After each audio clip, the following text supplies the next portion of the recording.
Здравейте! Много често ме питат ученици как да запомнят учтивата форма. Има ли някакъв трик? И сега ще ви кажа как аз си го запомних и как нямаше как да го бъркам по този начин на матурата. Ето тук съм дала пример.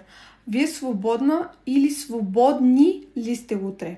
Това бъркат учениците, дали да бъде свободна или свободни. И както съм написала също, правилото е, че завършвали на Н или Т, се пише в единствено число, т.е. свободна.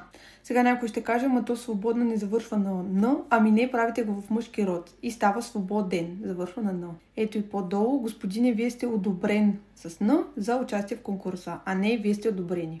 И ето тук, когато завършва на Л, учтивата форма се пише в множествено число. Господине, вие сте казали.